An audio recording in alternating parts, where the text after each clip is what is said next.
Hello, everyone. Happy Motivational Monday. My name is Kira. I am your host, and I had to open it up with Bad Bunny because I'm not necessarily a Grammys person, but I am a big culture person, and Candice is going to open it up as well with her culture today. But Bad Bunny won the Grammy for Top Album of the Year. And it's the first time a fully Spanish album has ever won that. And the work that Bad Bunny has been doing has been bringing Puerto Ricans to the forefront where we necessarily haven't been. So it's been hugely incredible for those of us who have it in our blood or have people in our lives who matter. So I had to share it. If you love Bad Bunny, you can drop 111 in the chat. If opening the session up to Bad Bunny's music has you so excited and dancing around this morning, then I think we've done our job here.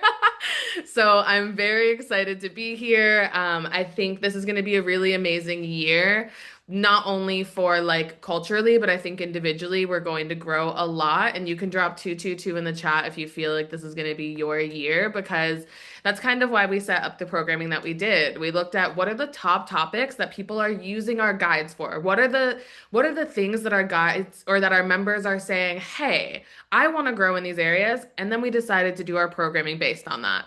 So this month we're doing stress and anxiety because a lot of you guys schedule your calls for navigating stress and anxiety. A lot of you were so excited to hear Bad Bunny this morning. I'm so excited. A lot of you also feel like this is a year of big change and big growth for you.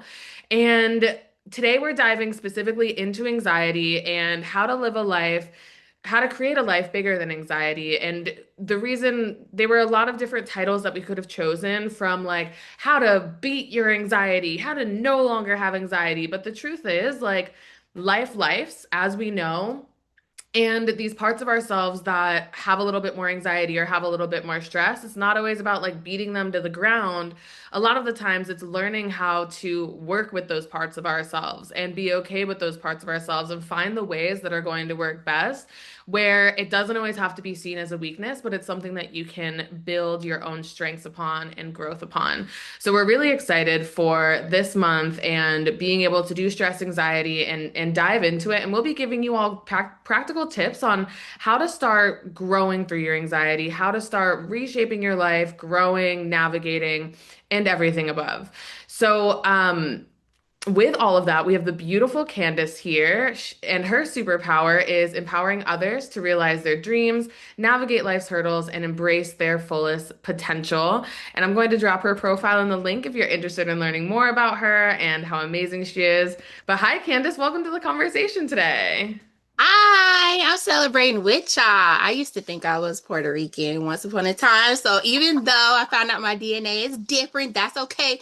We turning up together. I'm so excited for everyone who feels honored with this win. I feel honored too because we had a lot of big wins. I'm not Grammy either, but Kendrick won. And of course, being from LA, I'm always going to turn up for any big win. So, yep, I'm happy to be here. I'm so excited that you're here. Obviously, we're music lovers. I Yes. think music is a huge part of culture, even before it became mainstream. Like in my culture, music is what preserved our stories and our history. And it's just something that I feel like transcends language, which Bad Bunny is starting to show. I think it transcends a lot of mental barriers or societal barriers or cultural barriers. And it's just really amazing. So, you know, Candace, this is a big month for you and your heritage. If you want to open up into giving us a little bit of history with Black History Month, getting us into the groove of like, okay, we're here, we're celebrating, and then we can start diving into today's anxiety conversation. Yeah, so once again, I'm so happy to be here. Happy Black History Month, everybody. You don't got to be Black to be able to celebrate with us, just like we don't have to be from the PR to celebrate with everyone else. So I definitely want to start off by honoring my own heritage and my own lineage. Happy Black History Month. But before we really get in, part of Black History Month for me is something that's unspoken of a lot, which is mental health, which is so critical why you're starting our series, Kira, with this, because it is taboo in our community. And anyone who can identify or who has friends or family, it is a very still in 2026 taboo topic to discuss. And when we start with managing or looking at anxiety as something to be aware of, it starts with body awareness. So before we get into the conversation, I want everyone, if you have the opportunity, Not if you're driving or something, but close your eyes. And I want you to take a breath in, okay? And I want you to practice awareness by doing a body scan. Breathe in through your nose slowly. Make sure you're breathing in with intention and exhale through your mouth longer than the inhale. Feel where your shoulders should drop. Release tension in your shoulders and unclench your jaw. We do that a lot unknowingly. And as part of your body scan, I want you to notice where else you might feel tension, like your chest, throat, stomach, or hands. Keep doing your intentional breaths. No judgment, just awareness.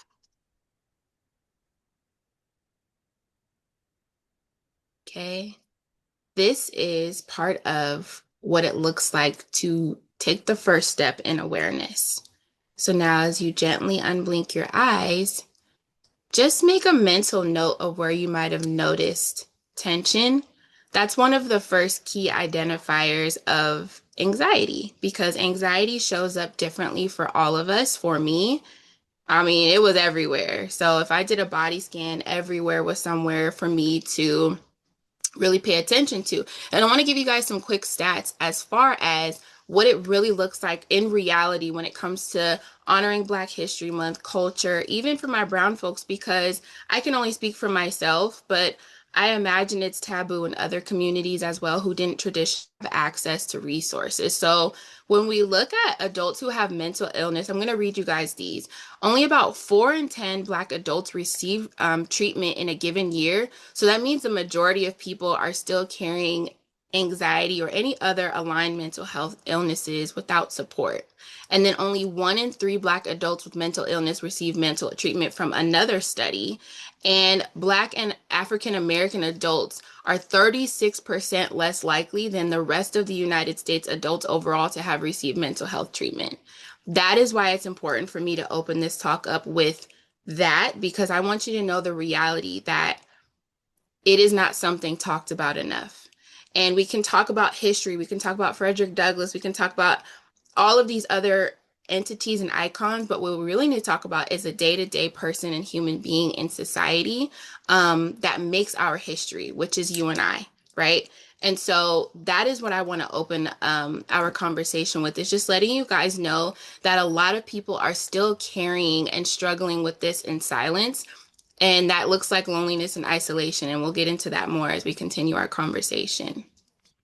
Absolutely. And I love that you brought in the statistics for your community specifically because I actually have the statistics for America overall too. And I think this is where we start seeing that we're not necessarily as different than we think that we are. I think sometimes we see our differences in color or in values or in the way that we represent ourselves in the world. But this is a conversation where we get to normalize this in general. So 19% of adults are suffering from anxiety disorder right now. That's a fifth of our population. So if you're feeling vulnerable, you want to put it in the chat. You can drop 333 in the chat if you know what it's like to struggle with anxiety. Maybe it's mild, maybe it's more severe, but you are certainly not alone. And this is us normalizing the conversation. And only 43% of adult Americans get support from it in general. So that 40% that she was talking about in the Black community, it's showing up almost exactly the same for our entire community. And what I found, which is so true, and we'll talk more about this because it's all stress and anxiety month, but women are 2 to 5 times more likely to experience anxiety than men. Um, which is absolutely wild. And then the last thing I'll say is I'll put some of the disorders of anxiety just so that you all can understand that a lot of different things fall under this category.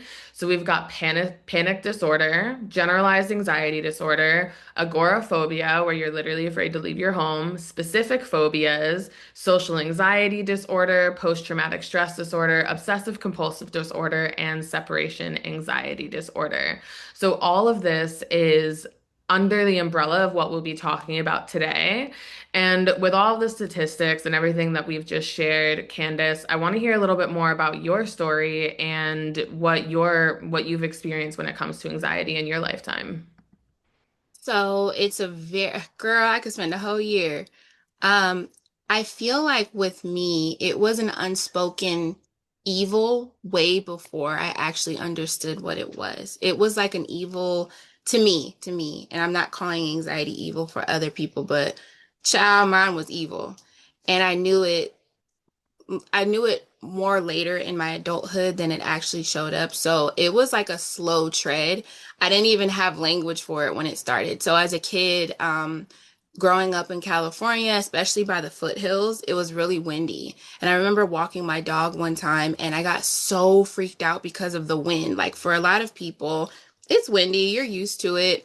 I ran and I tripped and I got my dog wrapped around the mailbox with the leash. And she was okay, but it's just for a lot of people that wouldn't have really been overwhelming. And for me, it was. And it was like even simple things as I started to notice myself more, which is how we did when we did the body awareness scan. I started to notice things more like fear of flying is very common, but I would freak out. I would be even 2022 when my husband and I flew to Vegas to get married. I was screaming and crying on the plane. Fear of heights, like those are things that are very common, and I don't want to be insensitive to other people experiencing them without having anxiety or dealing with anxiety. But for me, it was much more amplified. And even something like enduring a cold or a flu, I was freaking out. I remember one time my husband and I had gotten sick and he was working across the street from his apartment and I had to bring him breakfast and it was a walking distance away. I was shaking the entire time, just going to bring him breakfast. And it was a walk that I had always made for like a year since he had worked there. And so then when 2020 hit, it hit different. And I know that a lot of y'all's mental health truths probably surfaced. A lot of the dormant ones that maybe were here and there and were fleeting started to rear its ugly head. So in 2020, the veil came off and it started off as me just being really afraid to, of course, leave my house like a lot of us. But then it was a fear of leaving my room. Then it was a fear of leaving my bed. So when Kira talked about or listed agoraphobia, that's what that is. Agoraphobia is the fear of being able to escape from a situation or circumstance. So it's usually a fear of public places. And my therapist told me before I developed agoraphobia, she said, keep leaving your house because I was afraid I was going to get it just from the air outside. You know, there was a lot of conspiracies back then about it. And she said, keep leaving the house or else you may develop agoraphobia. And that's what happened. And then, as a side effect of being afraid to leave my bed and leave my room, I developed depression, major depressive disorder, which often go hand in hand and is not fully known, but there's a reason why people with anxiety typically are also diagnosed with depression because it's a cycle. You can't do anything because you're afraid, and then you're depressed because you're afraid. And so I struggled to do daily things like getting up to brush my teeth, use the restroom, things like that. I would shake violently. So, generalized anxiety disorder is literally an umbrella of the anxieties that you named earlier. I had social anxiety. I had any other phobias you could think of because it was so hard. And so, before we move on, I just want to ask you guys how may anxiety have shown up for you guys in your own life, even if you didn't have the word for it or call it anxiety? How did it show up mentally, emotionally, physically, spiritually, financially? What did that look like for you guys? I want you guys to reflect on that. You can put it in the chat if you feel vulnerable or just think about it.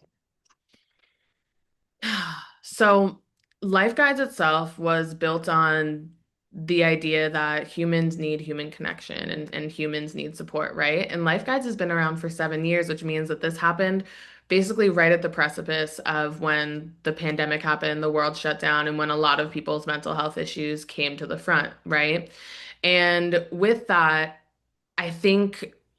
one of the things that I've seen and that I've seen in others is that there is an importance in sharing our story, and that sharing our stories builds a level of self-confidence. It removes you from the story itself and it allows you to see a little bit outside of yourself. It's a part of the reason why today's conversation is so important, so that you don't feel like you're alone. Because I feel like when we have these struggles, it's so easy to be like, I'm the only one. I'm the only one who's experiencing this, because you're just wrapped up in your own world of stress and anxiety and of fear. When hopefully some of the information we're giving you today helps you realize that one, you're not alone, two, you have people who understand you, and three, that there are people who can help you. So when you share your story, it gives someone permission to help you, and it also helps you develop self-acceptance.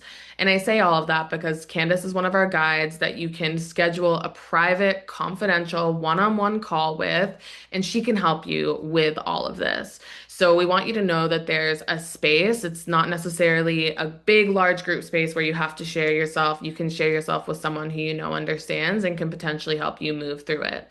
So Candice, knowing that you're a guide and life guides, that you have members who come to you specifically with some of these same issues or common issues, what are some of the common stories that you hear from your members when it comes to their anxiety? I love this because you hear about like very specific forms of anxiety in the media, like social anxiety, right? Like people often talk about like social anxiety. I don't think I've heard generalized anxiety spoken of very much. And honestly, I'm okay with being one of the few people that does. Maybe it will give people other their own confidence to speak about it. And so being a guide is so rewarding because when I was dealing with anxiety before I became a life guide, I used life guides. And I had wonderful guides that I could just talk to that made me feel like I wasn't alone. And now I have the honor of being a guide to help those same individuals. And a lot of the stories that we don't hear about are like fear of taking on a new career, right? Like that is a literal, like physically manifesting fear. There are people that I have young, especially women, and you talked about women experiencing it more often. A majority of my members are ladies, and a lot of them that I work with are enduring career transition. And there's a fear of losing that perceived stability and going into something like entrepreneurship or going from one career to another, right? And so that's one. I had a young lady who she held multiple jobs. She was a singer, an actress, and then she did certain like corporate work as well. And she was anxious because she was like, I feel like I don't have any one specific skill set. And that made her nervous, coupled with the idea that she had ADHD, or coupled with the truth that she had ADHD. That was a real fear. She really was nervous about the idea that she didn't have a specific skill set. And I'm like, girl, you are like a diamond in the rough. You have a lot of skills, but we normalize that conversation around that fear. Fear of flying was another one that I have encountered with some of my members. I also have like fear of being in relationships. I know some of my members actually have gone from trauma and are starting to try to do the work to get into a relationship because of that very harsh trauma that they experienced. Fear of so many things show up as real anxiety, not just like a little bit of nervousness, but actual fear. And these things are things that we don't speak about enough. It's like, okay, social anxiety, we get that. We've heard of that enough. No, there's real fears involved with other things that aren't as commonly spoken about. And I get the privilege of helping people through that because I myself have endured a lot of those different fears underneath the umbrella of generalized anxiety. So it's a whole spectrum. There's so much that people are going through. Thank you so much to those of you who are sharing in the chat and are feeling open and vulnerable. You do not have to, but it's a safe space as well. And sometimes just saying it out loud makes it feel a little bit better. But Candace, as you're navigating these stories with your members, you're helping them see, okay, I do have something and I need help working through it. I need guidance. How do you yourself and how do you help your members maintain a certain level of groundedness as they're working through these struggles? Because a lot of the times with anxiety, it can feel like the anxiety can feel larger than life. And how do we allow ourselves to see like empower ourselves to stay grounded as we're on this journey? Absolutely. So I think of three things, which is normalizing it, destigmatizing it, and decoupling yourself from it. So the first thing is normalizing it. Part of feeling grounded is actually feeling something, right? Like you don't want to feel like it's this like separate entity that you aren't in contact with and you have no control over. With generalized anxiety and other forms of anxiety, it will feel like, and the root of anxiety is a fear of a loss of control, right? And so when I was afraid to literally take one step down my staircase, that's a real fear. I was shaking and crying, right? My mom would be like, let's just go on a walk. I'm crying and she's having to pull me inside. And I'm thinking it's this monster that I cannot control. But what I did was normalize it. It's a real thing. And even after taking the medicine for it, I had to get on medicine. We're going to talk about that too. But I had to see it as something that was real and normalize it so that I could feel like I could do something about it. If you feel like it is an external locus of control that you don't have much to do with, then you are going to feel detached from having the control to do something about it. The second thing is destigmatizing it. So, one, Black community, normalize it again. It is not something that makes you crazy. You are not crazy if you deal with anxiety. And I'm going to speak to those who share a certain spiritual faith. If you're Christian, you do not have a lack of faith, or any other religion that sees anxiety as this thing that treats you like you are without faith. You Faith and anxiety are two different entities and they can coexist.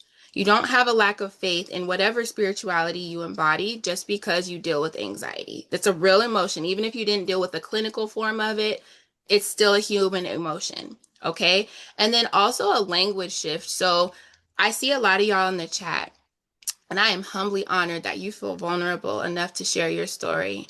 I thank you because a lot of y'all, even in a chat, probably wouldn't do this. But I want you to take this home. This is my rule of thumb. This is something that I learned a long time ago, before I even knew I dealt with real anxiety. I want you to compose a sentence and say your anxiety and then say, and that's the way I like it. If you feel comfortable saying that, you can continue to say your anxiety. But what I say is depossess anxiety. Don't call it call it that anxiety, or call it the anxiety, because you want to decouple yourself from it. It's real. So I talked about normalizing, but don't say my to anything you don't want to possess. So if it's any type of anything, right? Some people say, like their whatever disorder.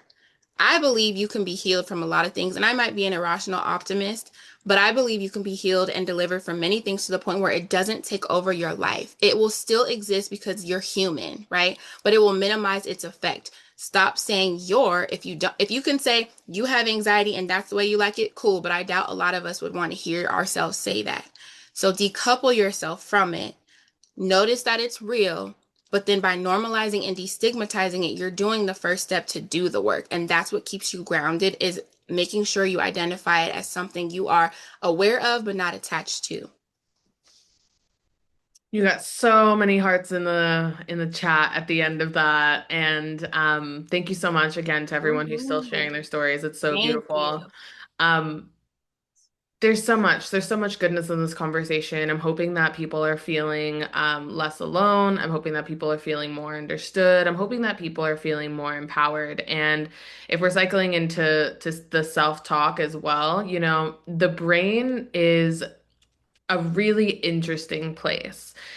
All of these beliefs that we have with ourselves and all of these things that we experience do start in our minds, and we can have hope. I think hope is such an important emotion of we can know that we're in the struggle right now and we can have hope for the future. And if we speak to that future part of ourselves of like, I see a future where I feel more at ease and where you can at least envision that doesn't necessarily take away from where you're at now, but it gives you a roadmap to where you want to be, and it allows your mind to start finding creative solutions because your mind is so powerful. And I don't think that like manifestation and meditation is the answer to everything. And I think there needs to be a lot of different layers coupled in with that. However, I do also know that putting your mind as a piece of the puzzle is going to be incredibly helpful to you. So, Candace, as we start to come to the end of today's conversation, we have a couple of minutes still. What are some easy steps today that someone can start to take to find ease on their journey with anxiety? Talk about it.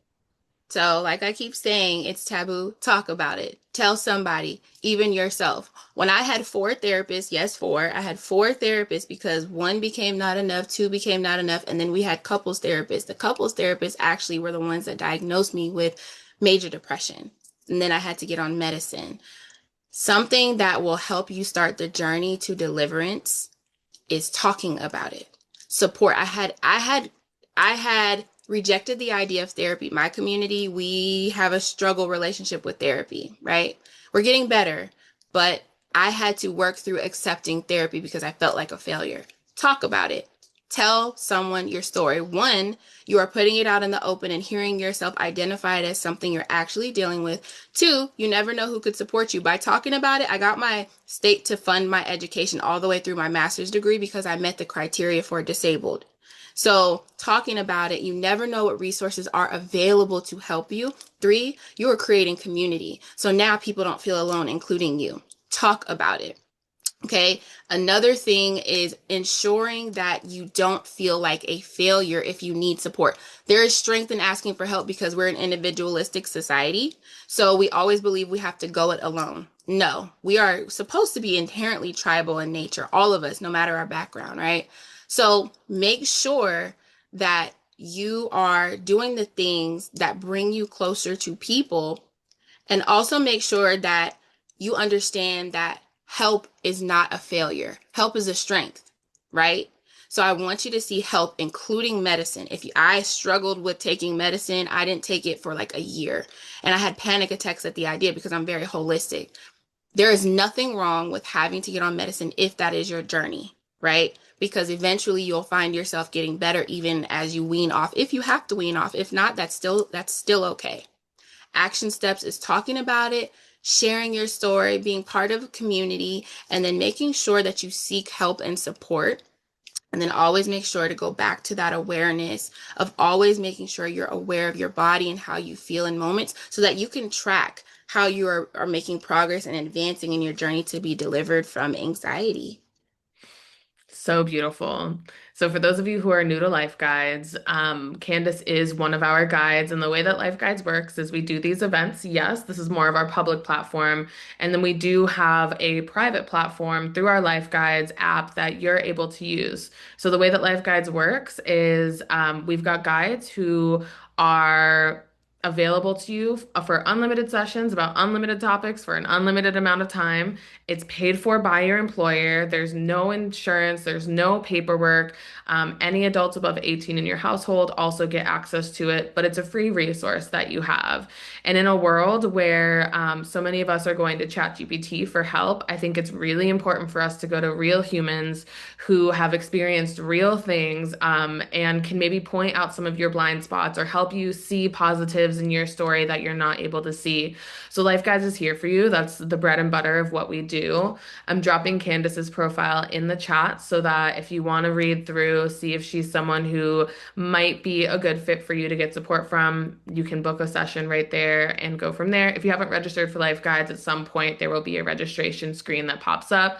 And on the bottom right-hand corner of the website, there is a little chat box. So if you run across any issues, you can get into that chat box.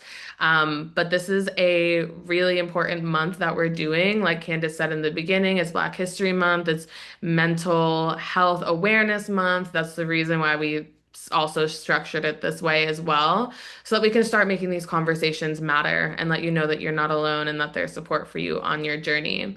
We have more events happening throughout the month. I'm dropping our link tree in the chat, which has all of the links to everything that we're doing, all of our sessions. Motivational Monday is every Monday at 8:30 Pacific time, 11:30 Eastern time, and it'll be a new guide every Monday. We will not be here on the 16th because there's a holiday. Maybe it's President's Day, I can't remember. But Candace, do you have any final words before we come to an official close? Yes. Take just one step. No matter what it is, social anxiety, take one step and maybe add one more person you don't know to your circle. Just one with someone you feel is safe. If it's generalized anxiety, agoraphobia, take one step towards that place and then leave. Just dip and run. But one step adds up to a foot, feet add up to miles. Every step, celebrate that because every step counts. So beautiful. Thank you so much, everyone, for listening in. The recording will be sent to your email on Thursday. And if you feel like there's anyone in your life who could benefit from this, you're welcome to send it to them. There are hotlines and different resources online that you can find if you're struggling with depression, anxiety, suicide, or anything deeper on a mental health level. You are not alone. Thank you, everyone. Have a beautiful Monday. We'll talk to you soon.